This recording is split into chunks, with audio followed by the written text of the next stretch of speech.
BJP coat unquote বলে যাদের হিন্দু বলে দাগিয়ে দিতে চায় একটি বিশেষ শ্রেণীকে, রবীন্দ্রনাথ সেই শ্রেণীতে পড়েন না। রবীন্দ্রনাথ সবসময় তার গোটা লেখা, গোটা জীবন, গোটা সাহিত্য এবং অন্যান্য কর্মের মধ্যে দিয়ে সবসময় হিন্দু এবং মুসলমান এই যুক্ত ঐক্যের কথা বলে গেছেন, সম্প্রীতির কথা বলে গেছেন। এটাও বিজেপির একেবারে নাপসন্দ। আমাদের এই উপমহাদেশে হিন্দু মুসলমান ঐক্য বিজেপির রাজনৈতিক ধারণা বা রাজনৈতিক চিন্তার পরিপন্থী, অথচ রবীন্দ্রনাথ তার গোটা জীবনে এটাই তিনি বলতে বলতে গেছেন। সেই কারণে রবীন্দ্রনাথের উপর চটে থাকা, রবীন্দ্রনাথকে সম্পর্কে খারাপ কথা বলা, যেটা কন্নড় কালকে বিশ্বেশ্বর হেগড়ে কাগেরি সাংসদ যে মন্তব্য করেছেন, এটা একটা ভয়ঙ্কর ব্যাপার। এটা একটা সুপরিকল্পিত একটা এজেন্ডা। ইদানিংকালে যে বন্দে মাতরমের সঙ্গে জনগণ মনের যে লাগিয়ে দেওয়ার চেষ্টা হচ্ছে, যে বিভাজন করার চেষ্টা করা হচ্ছে, এটা তারই একটা এই এজেন্ডার এটা একটা সুদূর প্রসারী একটা কৌশল, যে রবীন্দ্রনাথকে ছোট করো, রবীন্দ্রনাথকে ছোট করো, রবীন্দ্রনাথকে ছোট করো। এইটা বাঙালি বা বাংলা মানবে কিনা সেটা বাঙালির ব্যাপার। ভোটের আগে বঙ্গ রাজনীতিতে বঙ্কিমচন্দ্র রবীন্দ্রনাথ সংঘাত। দেশ জুড়ে মহাসমারোহে কেন্দ্রীয় সরকার পালন করছে বন্দে মাতরমের সার্ধ শতবর্ষ। নয়াদিল্লিতে বছর জোড়া উৎসবের সূচনা করেছেন প্রধানমন্ত্রী। স্বাধীনতা সংগ্রামের ক্ষেত্রে বঙ্কিমচন্দ্র চট্টোপাধ্যায়ের বন্দে মাতরমের গুরুত্ব অপরিসীম জানিয়েছেন প্রধানমন্ত্রী। পাল্টা তৃণমূলের হাতিয়ার রবীন্দ্রনাথ ঠাকুর। সাংবাদিক বৈঠকে বিজেপির বিরুদ্ধে বিভাজনের অভিযোগ করেছে তৃণমূল। বঙ্কিমচন্দ্র রবীন্দ্রনাথের মধ্যে বিভাজন করছে বিজেপি, অভিযোগ শিক্ষামন্ত্রী ব্রাত্য বসু।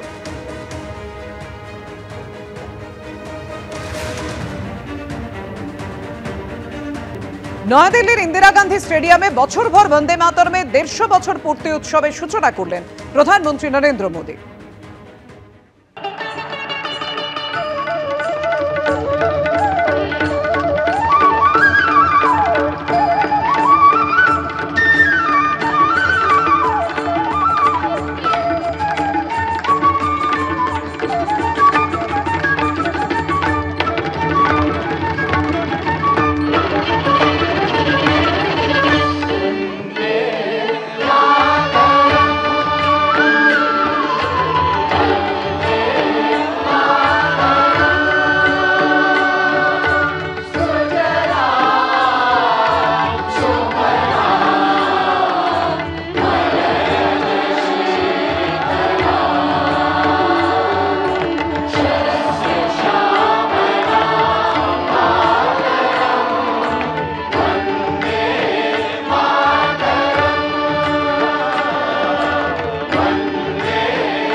आज ये दिन हमें वंदे मातरम की असाधारण यात्रा और उसके प्रभाव को जानने का अवसर भी देता है।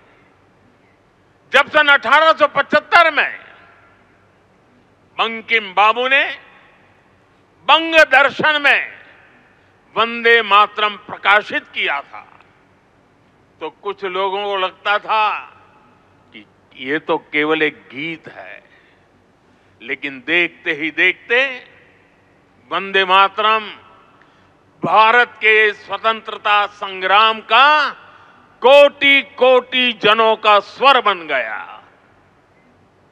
एक ऐसा स्वर जो हर क्रांतिकारी की जबान पर था, एक ऐसा स्वर जो हर भारतीय की भावनाओं को व्यक्त कर रहा था। आप देखिए, आजादी की लड़ाई का शायद ही ऐसा कोई अध्याय होगा जिससे वंदे मातरम किसी न किसी रूप से जुड़ा नहीं था। সাংবাদিক বৈঠকে বিজেপির বিরুদ্ধে বিভাজনের অভিযোগ করেছে তৃণমূল। বঙ্কিমচন্দ্র রবীন্দ্রনাথের মধ্যে বিভাজন করছে বিজেপি, অভিযোগ শিক্ষামন্ত্রী ব্রাত্য বসুর। বন্দে মাতরমের 150 বছর পালিত হচ্ছে, জনগণমনর 125 বছর পালন করবে তো বিজেপি? সাংবাদিক বৈঠকে প্রশ্ন শিক্ষামন্ত্রী ব্রাত্য বসুর।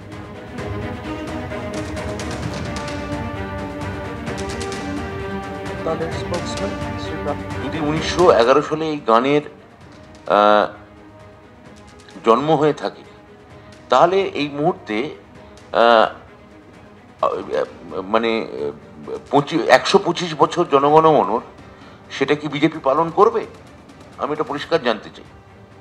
বন্দে মাতরমের 150 বছর তারা করছেন, খুব ভালো, কিন্তু রবীন্দ্রনাথের সঙ্গে বঙ্কিমের এই লড়িয়ে দেওয়ার অপপ্রয়াস, বঙ্কিমকেও কিন্তু ফাইনালি আমি বলছি যে বঙ্কিমের ক্ষেত্রে এই ন্যারেটিভ আছে, বিবেকানন্দকে নিয়ে যে অস্বস্তি বিজেপির আছে, বঙ্কিমকে নিয়েও আছে, সেটাও কিন্তু আগামী দিনে প্রমাণিত হবে। বঙ্কিম এবং রবীন্দ্রনাথকে যে প্রতিতুলনা তারা করতে চাইছে এটা বঙ্গজাতি মেনে নেবে না। আমি বঙ্কিমের ক্ষেত্রে বঙ্কিমের ন্যারেটিভ তারা বন্দে মাতরমকে বড় করছে, করুক, সে নিয়ে আমাদের কোনো আপত্তি নেই, কিন্তু জনগণমনকে ছোট করার ক্ষেত্রে তাদের একটা বাড়তি প্রয়াস লক্ষ্য করা যাচ্ছে।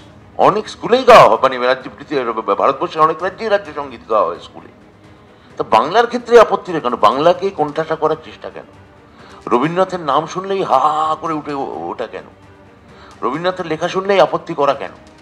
তৃণমূলের সাংবাদিক বৈঠকের আগে রবীন্দ্রনাথ ঠাকুরের ছবিতে পুষ্পার্ঘ্য দেয়া হলো। সাংবাদিক বৈঠক শেষে বাজলো জনগণমন।